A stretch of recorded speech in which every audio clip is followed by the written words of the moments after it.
Now we discuss section 13 relating to determination of place of supply of services where both location of supplier as well as location of recipient is outside India. That means it is a international transaction or cross-border transaction. It may be export of services or import of services. Now under section 13, which is similar to section 12, like here also, section 13(2) provides for general provisions, whereas section 13 subsection 3 to 13 governs the specific provisions. Now before going to these subsections, first we discuss what is export of service means. Now as per section 2 subsection 6, the term export of service means supply of any service when the supplier of service is located in India, the recipient of service is located outside India, the place of supply of service is outside India, and the payment for such service has been received by the supplier of service in convertible foreign exchange, and the supplier of service and recipient of service are not merely establishments of a distinct person in accordance with explanation 1 of section 8. तो जब ये पांचों conditions satisfy होंगी एक साथ, तभी उसको export of service माना जाएगा, जिसमें पहली कंडीशन है कि सप्लायर इंडिया से बाहर लोकेटेड हो,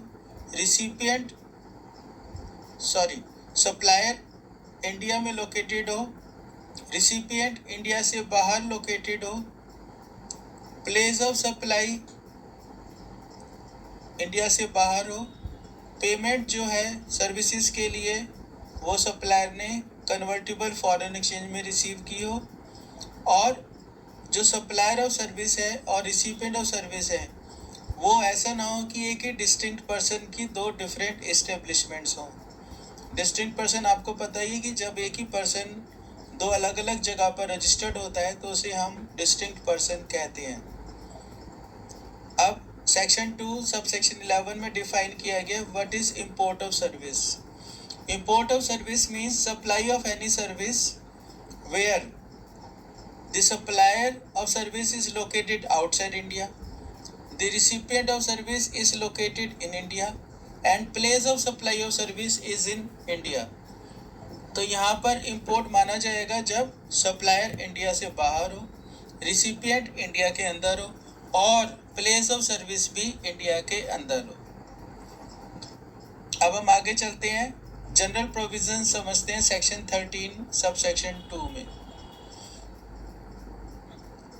तो ये बिल्कुल सेक्शन 12 सब सेक्शन 2 जो डोमेस्टिक ट्रांजेक्शन्स के केस में था उसी की तरह से है कि इसमें बताया गया location of recipient of service shell be the place of supply of service.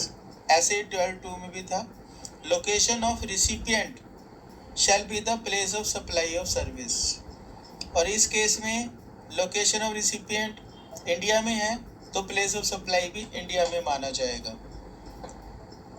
Where the location of recipient of service is not available in the ordinary course of business, then place of supply shall be the location of the supplier of services. और अगर location of recipient India में नहीं है तो फिर place of supply हम मान लेंगे location of supplier of service. तो नेचुरल है सप्लायर इस केस में बाहर होगा तो प्लेस ऑफ सप्लाई भी बाहर होगा, तो मतलब उसको फिर इंपोर्ट नहीं कहा जा सकता.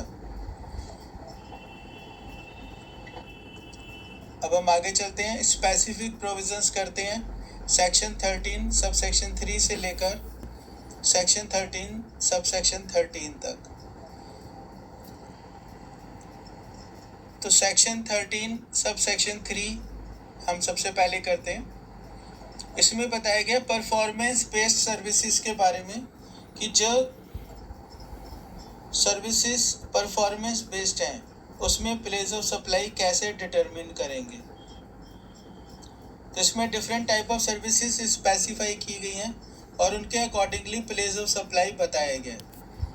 तो इनको नंबर 1 करते हैं। Number 1 services requiring physical presence of goods, जहाँ पे सर्विसेज के लिए गुड्स की फिजिकल प्रेजेंस होना ज़रूरी है। जैसे कि हम कह सकते हैं कोई मशीन ख़राब हो गई है और उसकी रिपेयर सर्विस हमें करानी है, या किसी मशीन की हमें इंस्टॉलेशन सर्विस करवानी है। तो इस सिचुएशन में प्लेस ऑफ सप्लाई होगा जहाँ पर सर्विसेज एक्चुअली परफॉर्म की गई हैं, चाहे वो सप्लायर की लोकेशन हो, चाहे वो रिसिपिएंट की लोकेशन हो। अब इसमें 2 एक्सेप्शंस भी हैं।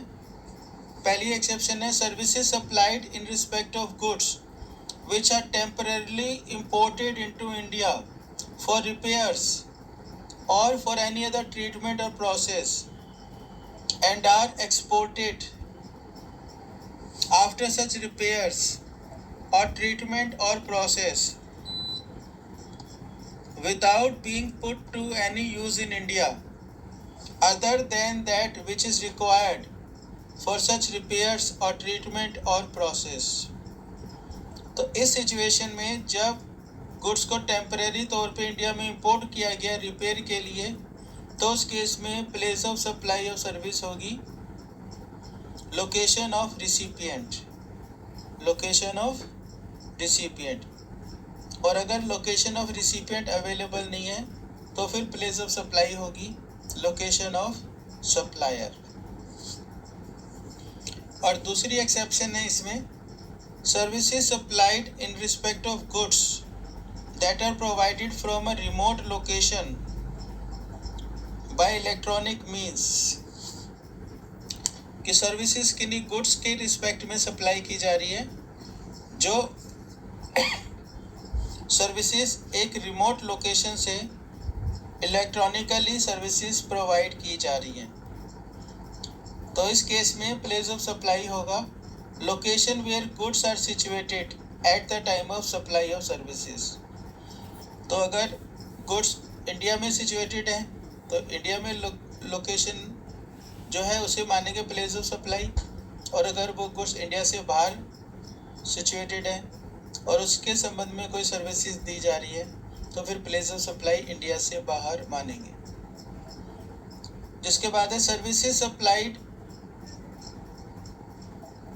to an individual which require physical presence of the recipient। अब recipient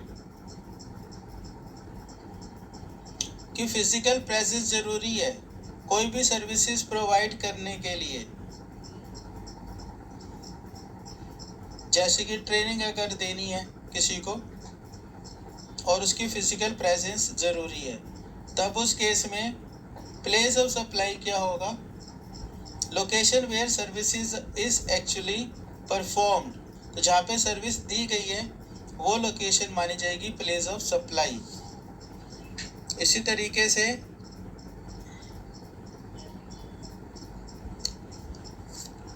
if services are supplied at more than one location including a location in taxable territory, तब उस केस में लोकेशन इन टैक्सेबल टेरिटरी को ही माना जाएगा place of supply. And if above services are supplied in more than one state और union territory then place of supply shall be each of the state और union territory where services are supplied. तो इस पर कुछ examples कर लेते हैं।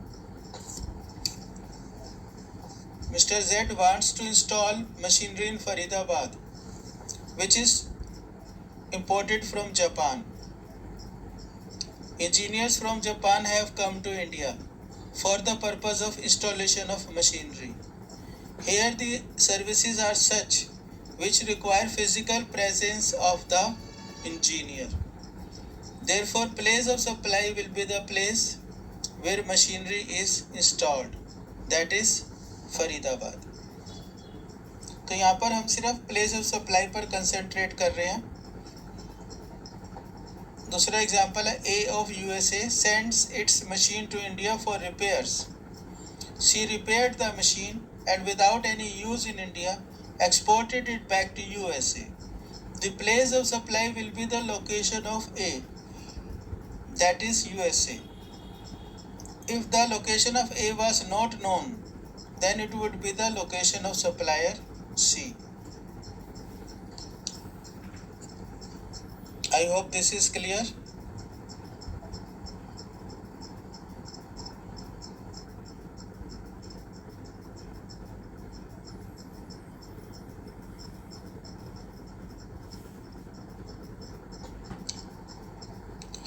Now we come to section 13, subsection 4, services in relation to immovable property.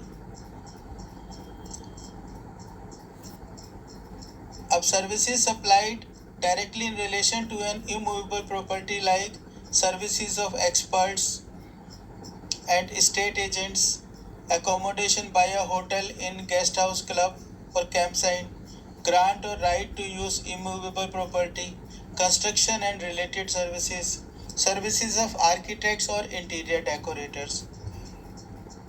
तो इन सब केसेस में प्लेस ऑफ सप्लाई माना जाएगा location of immovable property. And if above services are supplied at more than one location, including a location in taxable territory, तब उस case में place of supply होगा location in taxable territory. और similar बात हुई if the above services are supplied in more than one state और union territory, then place of supply shall be each of the state and union territory. अब इसमें एक example given है. An architect provided the service of A of Dubai in respect of a house in Jaipur. एक architect ने services the mister A को जो Dubai में रहते हैं इन respect of house in Jaipur. Since the house is located in Jaipur, place of supply shall be the location in Jaipur. Had the services were also provided for another house in Dubai, then services would be provided in more than one location, and one of them being in taxable territory, the place of supply would still be Jaipur. या हम उस case में बात करें जब दोनों के लिए एक ही वैल्यू डिटरमिन की गई है.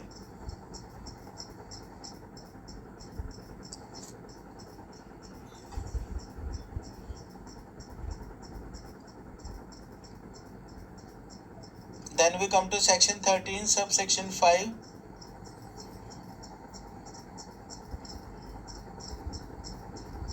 Services supplied by way of admission to or organization of any event, cultural event, artistic event, sporting event, scientific event, educational event, entertainment events, celebration, conference, fair, exhibition or similar events and ancillary services.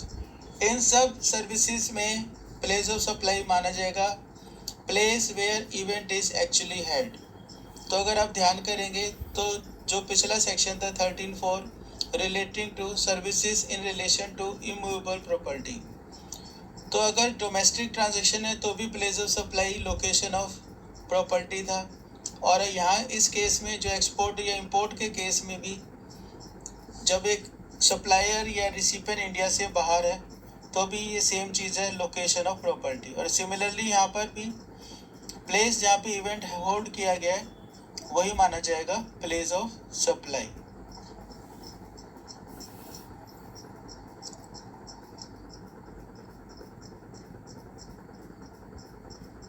फिर हम आते हैं section 13 sub section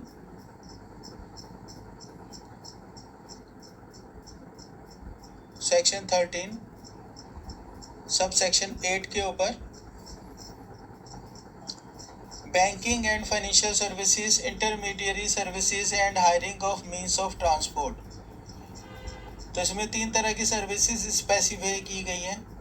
services supplied by a banking company और financial institution और a non banking financial company to account holders.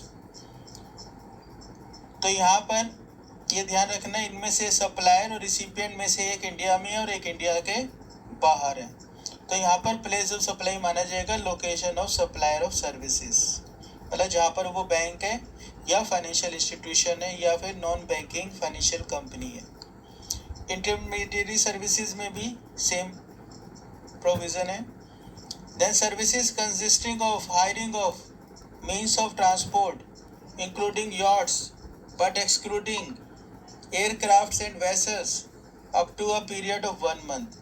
तो यहाँ पे भी माना जाएगा location of supplier is place of service.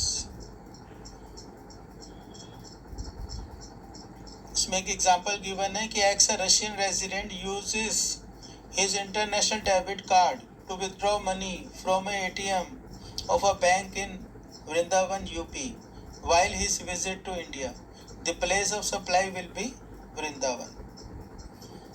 Similarly, a registered travel agent in New Delhi arranges a tour for a visitor from UK for visiting various tourist places in India. The place of supply will be the place of travel agent.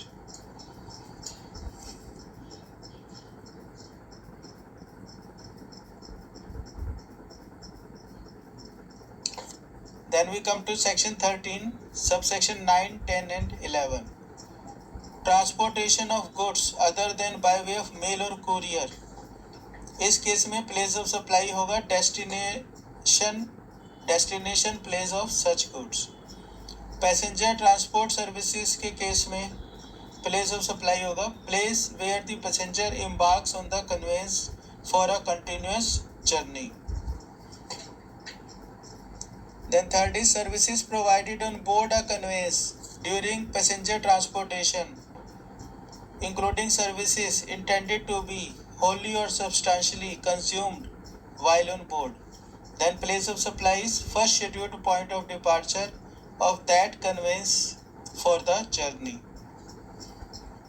Then next is section 13 subsection 12, online information and database access और retrieval services, short form में हम कहते हैं OIDAR. The place of supply of OIDAR is the location of the recipient of services. कि आप Google जो कि बाहर है या कोई और कंपनी सॉफ्टवेयर कंपनी जो इंडिया के बाहर है उससे आप इंडिया में कोई ऑनलाइन सॉफ्टवेयर परचेज करते हैं तो उस केस में आप क्योंकि इंडिया में हैं तो प्लेस ऑफ सप्लाई आपकी लोकेशन को माना जाएगा।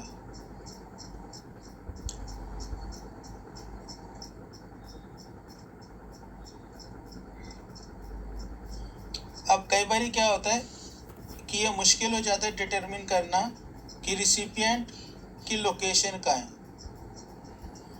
as recipients normally access the service online and does not require to disclose their locations. तो ऐसी सिचुएशन में कैसे पता चलेगा? सपोज करिए एक इंडियन कंपनी है जो इंडिया से कोई सॉफ्टवेयर प्रोवाइड करती है या कोई इंफॉर्मेशन देती है लोगों को। उस केस में रिसिपिएंट सिर्फ पेमेंट देते हैं ऑनलाइन और सर्विस ले लेते हैं। तो उस केस में कई बार पता नहीं चल पाता कि रिसिपिएंट किस लोकेशन का होगा, कौन सी कंट्री का होगा, या वो इंडिया का है या इंडिया से बाहर का है। तो ऐसी सिचुएशन में गवर्नमेंट ने क्लैरिटी लाने के लिए क्या किया, उसने 7 कंडीशंस बताई हैं कि अगर कोई भी 2 नॉन कॉन्ट्राडिक्टरी कंडीशंस 7 में से पूरी हो जाती हैं तो वो सर्विस मानी जाएगी कि वो सर्विस का रिसिपिएंट जो है कि सर्विस का जो रिसिपिएंट है वो लोकेटेड है इंडिया में। तो 7 में से कोई भी 2 नॉन कॉन्ट्राडिक्टरी कंडीशंस अगर सेटिस्फाई होती हैं तो रिसिपिएंट की लोकेशन इंडिया में मान ली जाएगी। वो 7 कंडीशंस क्या हैं? Recipient gives an Indian address through internet, कि उसने इंडियन एड्रेस दिया, या फिर payment is settled by Indian credit card, debit card और अदर कार्ड। तीसरा, recipient has an Indian billing address. चौथा, computer used by the recipient has an Indian IP address. Fifth, recipient uses an Indian bank account for payment. And sixth, country code of the subscriber identity module card used by the recipient of services is of India. And 7, recipient receives the service through an Indian fixed landline. तो इन 7 में से अगर 2 conditions पूरी हो जाती हैं तो वो माना जाएगा रिसिपिएंट इंडिया का है।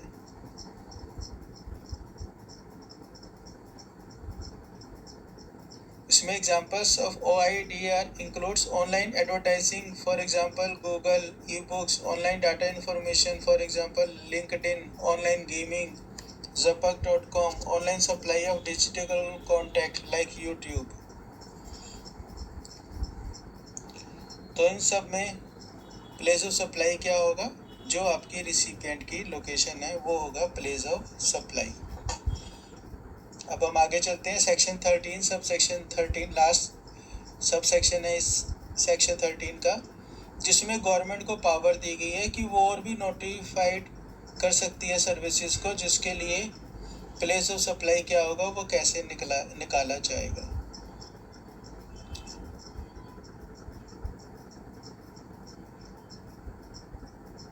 तो इसमें गवर्नमेंट ने क्या कहा, कौन सी सर्विसेज नोटिफाई की है कि the following specified research and development services related to pharmaceutical services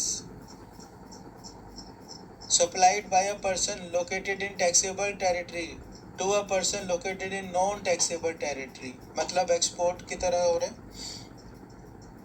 कौन सी स्पेसिफाइड सर्विसेज है? Integrated discovery and development, integrated development, evaluation of the efficacy of the new chemical biological entities in animal modes of disease, evaluation of biological activity of novel chemical biological entities in into virus assays, 5th drug metabolism and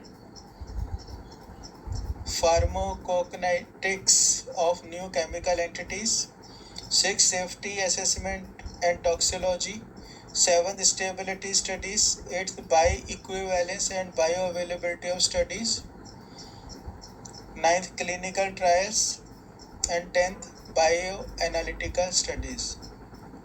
तो इन सब के अंदर जब ये services India से कोई supplier दे रहे to a person outside India, place of supply shall be the location of recipient of services, ताकि इसको एक्सपोर्ट बनाया जा सके। Provided other conditions of export of service are also fulfilled, कि पैसा जो है कन्वर्टेबल फॉरेन एक्सचेंज में आना चाहिए।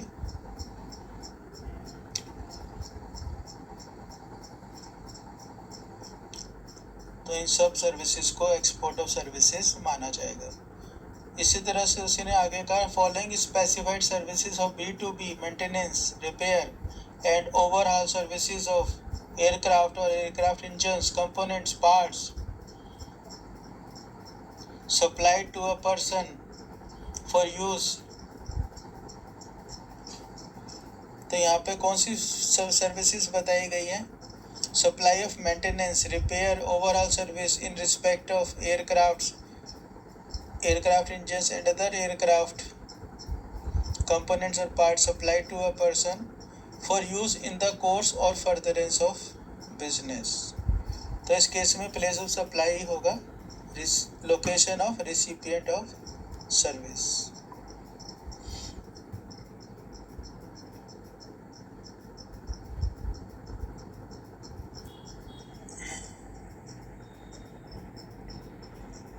तो सेक्शन 13 और सेक्शन 12 में काफ़ी सिमिलरिटीज़ हैं। जब आप दोनों को साथ साथ कंपेयर करेंगे तभी आपको उनमें सिमिलरिटीज़ और डिफरेंसेस पता चलेंगे।